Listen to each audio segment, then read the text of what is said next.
Hello friends, हमारे video में पुनः आप लोगों का स्वागत है। दोस्तों, यह वीडियो मुख्य रूप से बोर्ड की परीक्षा को दृष्टि में रखते हुए मैंने इंटरमीडिएट के बच्चों के लिए बनाया है। दोस्तों, आज की जो हमारी टॉपिक है, आज मैं अपनी वीडियो में जो आपको पढ़ाने वाला हूँ उसकी टॉपिक हमारा है सिंथेसिस। आज की हमारी जो टॉपिक होगी वह हमारी टॉपिक चलेगी सिंथेसिस।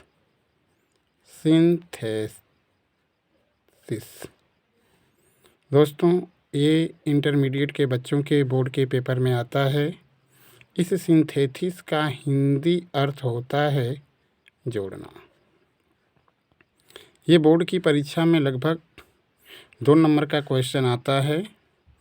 इस सिंथेसिस के अंतर्गत हमें 3 प्रकार के वाक्यों को पढ़ना है, जिसमें से पहला वाक्य जो हमारा होता है उसको हम सिंपल बोलते हैं, सिंपल सेंटेंस। पहला हमारा वाक्य जो होता है सिंपल सेंटेंस होता है। दूसरा वाक्य जो होता है वह हमारा कॉम्प्लेक्स सेंटेंस होता है। और तीसरा जो वाक्य होता है वो हमारा कंपाउंड वाक्य होता है।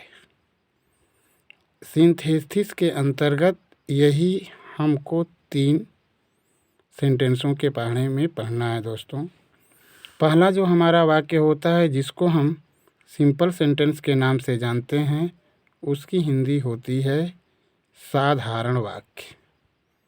दूसरा जो वाक्य हमारा दोस्तों है जिसको हमने कॉम्प्लेक्स वाक्य बताया, कॉम्प्लेक्स सेंटेंस बताया, उस वाक्य का जो हिंदी अर्थ होता है वह मिश्रित वाक्य होता है।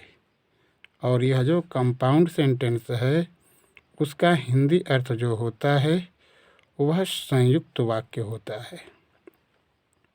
यानी इस सिंथेसिस में होता क्या है, तो दोस्तों आपको जानना ये ज़रूरी है कि जो हमारी ये टॉपिक सिंथेसिस है उसमें हमको 2 वाक्य दिए गए होते हैं और उन दोनों वाक्यों को जोड़कर हमें इनमें से किसी वाक्य को बनाना होता है। वो चाहे हमको सिंपल कह देगा बनाने के लिए, या कॉम्प्लेक्स या कंपाउंड वाक्य बनाने के लिए कह देगा।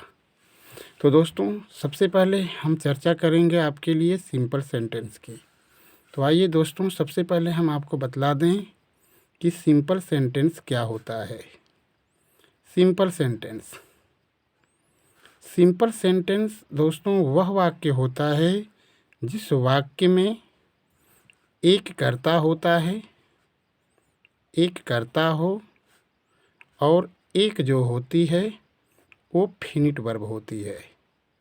फिनिट वर्ब यानी हम सिंपल वाक्य उस वाक्य को कहेंगे जिस वाक्य में एक कर्ता होगा और एक जो होगी वो फिनिट वर्ब यानी मुख्य क्रिया होगी। ठीक है दोस्तों, अब हमें करना क्या है।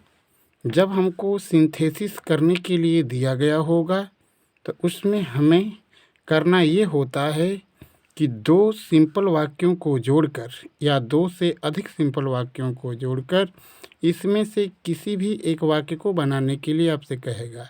लेकिन चूंकि हमने आपसे कहा है कि आज मैं अपने वीडियो में आपको मुख्य रूप से सिंपल सेंटेंस के बारे में चर्चा करूंगा, तो आइए केवल हम सिंपल सेंटेंस की ही बात करते हैं आपसे। यानी अब आपकी टॉपिक ये होगी कि 2 सिंपल वाक्यों को 2 सिंपल वाक्यों को जोड़कर 2 सिंपल वाक्यों को जोड़कर एक सिंपल वाक्य बनाना, एक सिंपल वाक्य बनाना। दोस्तों, ये हमारी टॉपिक है कि 2 सिंपल वाक्यों को जोड़कर हम एक सिंपल वाक्य कैसे बनाते हैं। तो सबसे पहले तो बात ये है दोस्तों कि अगर हमें 2 सिंपल वाक्य दिए रहेंगे तो दोनों वाक्यों में हमको एक कर्ता पता होगा और दोनों वाक्यों में एक हमको फिनिट वर्ब पता होगी। तो हमें करना क्या होता है दोस्तों, जब वाक्य को जोड़ करके हम सिंपल वाक्य बनाएं तो हमें ये ध्यान रखना होगा कि जो सिंपल वाक्य बने उस वाक्य में हमारा कर्ता एक हो और उस वाक्य में फिनिट वर्ब यानी इस कर्ता के लिए केवल एक ही क्रिया जो हो वो मुख्य क्रिया के रूप में हो, बाकी क्रिया जो है वो मुख्य क्रिया के रूप में उस वाक्य में प्रयुक्त न हो, यानी अन्य क्रियाओं का जो रूप होता है वो बदल कर हमें लिखना पड़ता है। ठीक है, तो दोस्तों दो सिंपल वाक्यों को जोड़कर एक सिंपल वाक्य बनाने के लिए अनेक विधियां हैं। इसमें से पहली जो विधि है पार्टिसिपल विधि, पार्टिसिपल का प्रयोग करके, पार्टिसिपल का प्रयोग करके ये दो सिंपल वाक्यों को जोड़कर एक सिंपल वाक्य बनाने की पहली विधि है। तो दोस्तों सबसे पहले हम चर्चा करें कि हमारा पार्टिसिपल क्या होता है, यानी ये पार्टिसिपल हम कहते किसे हैं, यानी ऐसी क्रिया जो दो चीज़ का काम करती है दोस्तों, यानी ऐसी क्रिया जो एडजेक्टिव और एडवर्ब इन दोनों का कार्य करे, यानी पार्टिसिपल क्रिया हम उस क्रिया को कहेंगे जो क्रिया एडजेक्टिव का भी काम करती है और एडवर्ब का भी काम करती है, उस क्रिया को हम पार्टिसिपल क्रिया बोलते हैं या पार्टिसिपल कहते हैं। तो दोस्तों अब हमें करना क्या होगा, करना हमें यही होगा कि जब हमें दो या दो से अधिक सिंपल वाक्य दिए रहेंगे तो उसमें से एक क्रिया का प्रयोग तो जो है हम कर्ता के अनुसार कर्ता के साथ इस फिनिट वर्ब के रूप में कर देंगे, लेकिन जो दूसरी क्रिया होती है उस क्रिया को हम इस पार्टिसिपल क्रिया में बदल देंगे। और सबसे पहली बात ख्याल करना है दोस्तों कि पार्टिसिपल में उसी क्रिया को प्रायः बदला जाता है जो क्रिया हमारा कर्ता जो है पहले किया होता है, पहले किया होता है।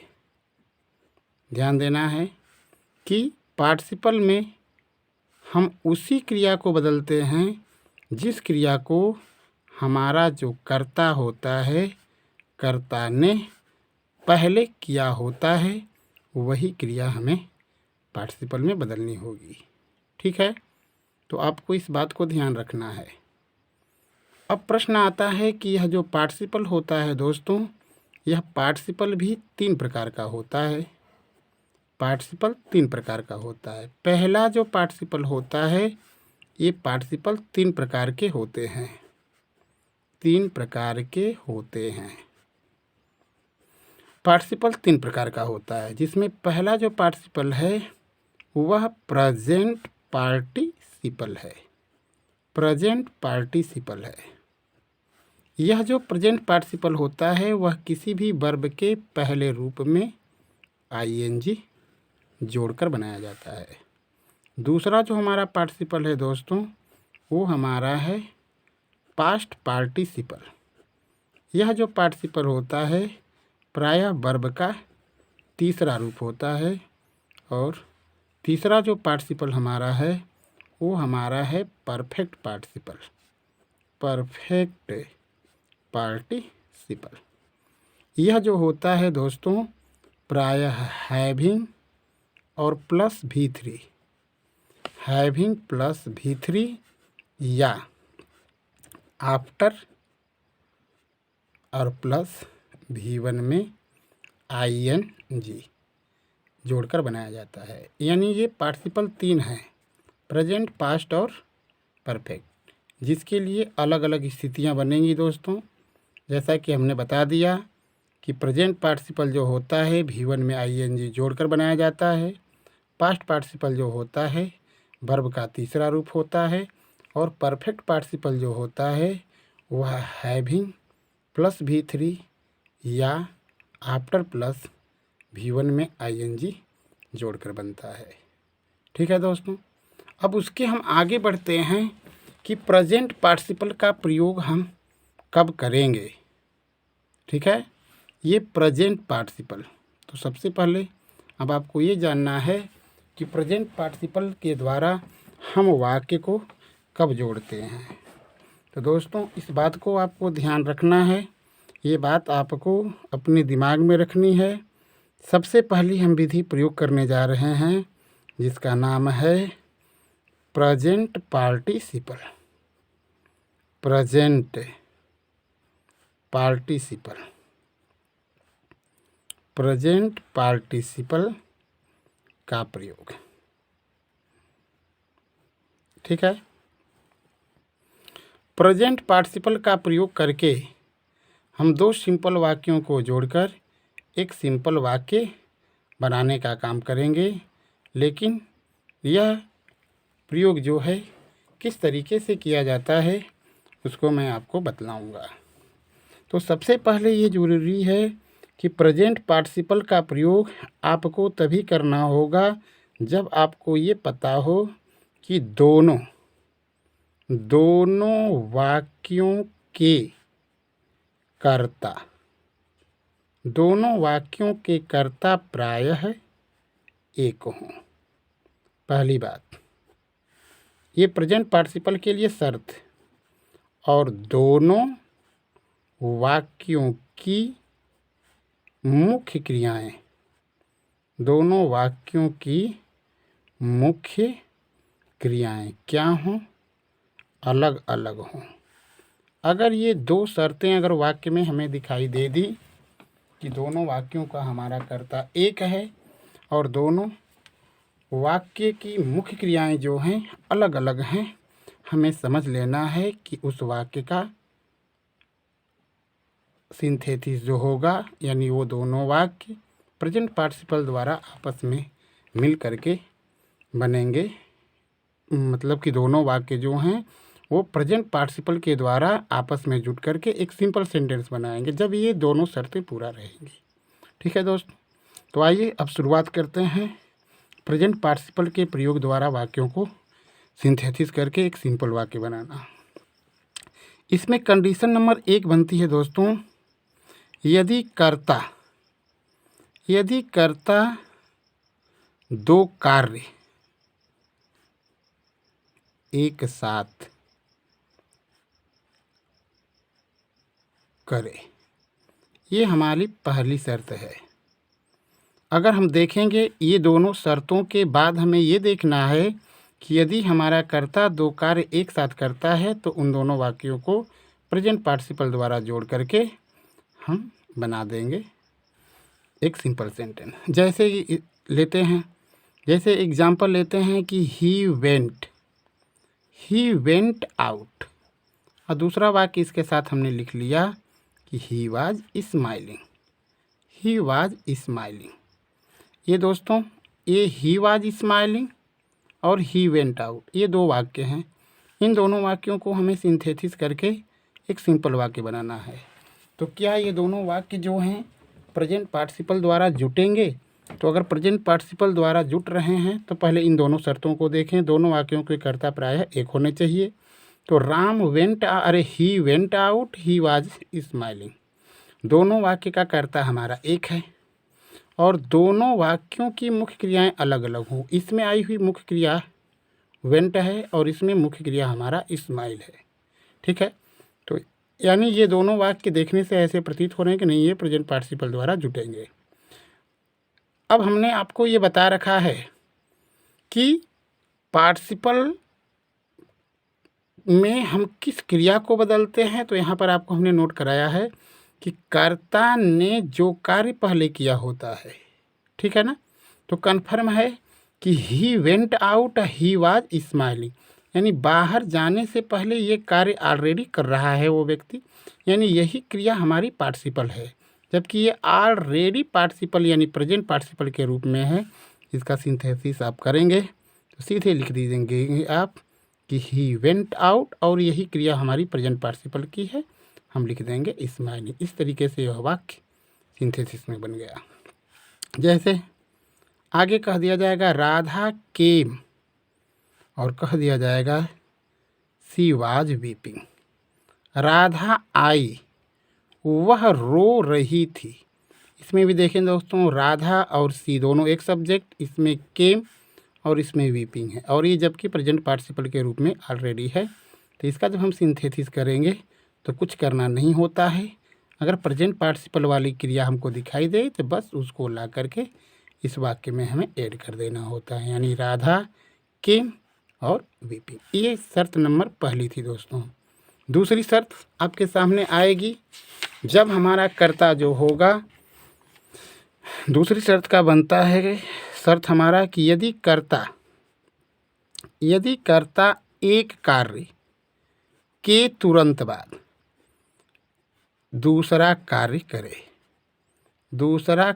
करे, अगर ये शर्त भी अगर हमारे वाक्य में दिखाई देगी, कर्ता एक कार्य के तुरंत बाद दूसरा कार्य करता है, तो उस कंडीशन में भी हमें प्रेजेंट पार्टिसिपल यूज करना होता है। जैसे अगर हम यहाँ पर लिखते हैं द thief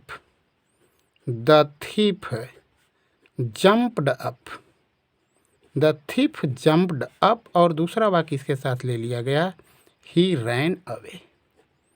क्या है दोस्तों, दोनों वाक्य का सब्जेक्ट हमारा एक है, दोनों वाक्य की मुख्य क्रियाएं अलग अलग हैं, लेकिन इस वाक्य में क्या है कि प्रेजेंट पार्टिसिपल की क्रिया प्रेजेंट पार्टिसिपल के रूप में नहीं है। तो हमें प्राप्त करना है कि कर्ता ने कौन सा कार्य पहले किया। चोर पहले कूदने का काम करेगा या तो भागने का काम करेगा? तो आपके विचार में क्या मिलता है, पहले कूदेगा उसके बाद भागेगा। यानी यही जो हमारी क्रिया है जंप, यही हमारा प्रेजेंट पार्टिसिपल में बदलेगी, यानी इस क्रिया के पहले रूप में हम जोड़ लेंगे ing, यानी ये हो जाएगा जंपिंग अप। ठीक है, उसके बाद दोस्तों हम कामा लगा सकते हैं। उसके बाद यहाँ पे ही है, यानी ये द थिप है, यानी ही का प्रयोग इस थिप के लिए हुआ है, इसलिए ही के जगह पर हम क्या लिख देंगे, द थिप, यानी jumping up the thief ran away. इसी प्रकार से और एक एग्जाम्पल ले लीजिए। जैसे कह दिया जाएगा कि सी ओपेंड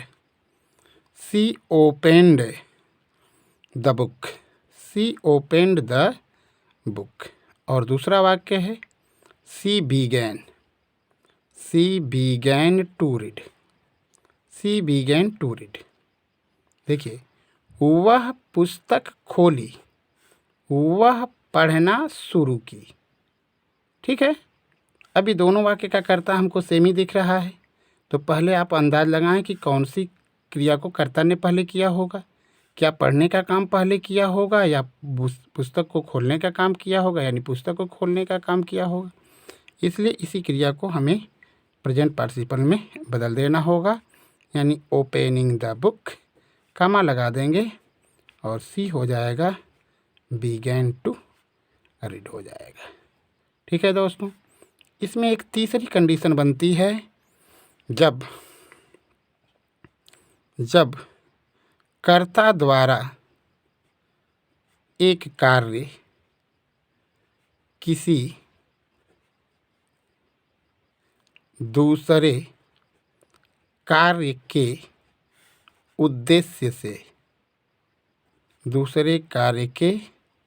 उद्देश्य से किया गया हो। ये भी कंडीशन अगर वाक्य में आपको दिखाई देगी कि कर्ता द्वारा एक कार्य जो है किसी दूसरे कार्य के उद्देश्य से किया जाएगा, तो उस कंडीशन में भी आपको प्रेजेंट पार्टिसिपल ही यूज करनी है। तो इस कंडीशन में क्या होगा, जैसे वाक्य हम ले लेते हैं एग्जाम्पल के रूप में, मोहन टुक आप हिज शूज। ठीक, और दूसरा वाक्य हमने ले लिया ही इंटर्ड द टेम्पल। ठीक है, ये हमारा वाक्य बन रहा है कि मोहन टुक आप his shoes, he entered the temple. Mohan निकाला, क्या निकाला, अपने जूते, ही इंटर्ड द टेम्पल, वह मंदिर में प्रवेश किया। तो मोहन अपना जूता पहना हुआ था, लेकिन इसके मोहन के इस जूते निकालने का पर्पज़ यहाँ पे हमें दिख रहा है, क्योंकि जो मोहन है वह मंदिर में प्रवेश करना चाहता है, इस वजह से उसने ये काम किया। तो इसका जब हम सिंथेसिस करेंगे दोस्तों, तो इसका हो जाएगा टेकिंग ऑफ हिज शूज, कामा लगा देंगे फिर हमारा हो जाएगा इस ही के जगह पर इस नेमिंग वर्ड को रख लेंगे, मोहन हो जाएगा, इंटर्ड हो जाएगा, द हो जाएगा और उसके बाद टेम्पल। ठीक है। Taking of his shoes Mohan entered the temple. इस तरीके से वाक्य का आपने सिंथेसिस कर लिया। दोस्तों इसी तरीके से और भी वाक्य आएंगे। इस प्रेजेंट पार्टिसिपल के लिए और भी कंडीशन आपके सामने आती है, जिसको मैं आपको आगे बता रहा हूँ। उसको ध्यान से आप देखें कि और कौन सी कंडीशन क्या करती है, वाक्य के लिए बनती है। दोस्तों एक कंडीशन और बनती है प्रेजेंट पार्टिसिपल के लिए, जो चौथी कंडीशन है वो कारण प्रकट करने के लिए।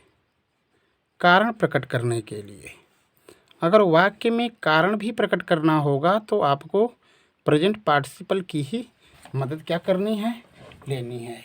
वो कारण किस तरीके से होगा, कैसा होगा, इसके लिए मैं आपके सामने एग्जाम्पल रख रहा हूँ। जैसे अगर कह दिया जाएगा कि सी वाज पुअर, और दूसरा वाक्य इसके साथ कह दिया जाएगा सी डिड नॉट हेल्प मी। देखिए, वह गरीब थी, वह मेरी मदद नहीं की, यानी मेरी मदद नहीं की इसका रीज़न है उसका गरीब होना। तो इस कंडीशन में आपको करना क्या होगा, जिस वाक्य में कारण का भाव अगर दिखाई दे उसमें जो आई हुई क्रिया होती है इज आर एम चाहे वाजवेयर, इसको आपको बीइंग में कन्वर्ट करना होता है, यानी चेंज करना होता है। यानी ये हो जाएगा being poor comma she did not help me. इसी तरीके से एक और एग्जांपल ले लीजिए। एक और एग्जांपल लेते हैं, जैसे द डे वाज हॉट, और दूसरा वाक्य हो गया दे डिड नॉट प्ले। दिन गर्म था, दे डिड नॉट प्ले, वे नहीं खेले। यानी उनके न खेलने का रीज़न है दिन का गर्म होना। इसमें भी वही बात है, लेकिन यहाँ पे एक बात ध्यान देना है दोस्तों, अगर रीजन वाला वाक्य अगर आपको दिखाई दे तो इस कंडीशन में करना क्या होगा, अगर दोनों वाक्य का कर्ता अगर एक ना हो करके अगर अलग अलग हो तो आपको दोनों कर्ता को लिखना ज़रूरी है। इसलिए जब इसका सिंथेसिस आप करेंगे तो इसका हो जाएगा द डे बीइंग हॉट, फिर लगा देंगे कामा, फिर ये हो जाएगा दे डिड नॉट, और उसके बाद हो जाएगा प्ले। इसी तरीके से और एक एग्जांपल लिख लीजिए।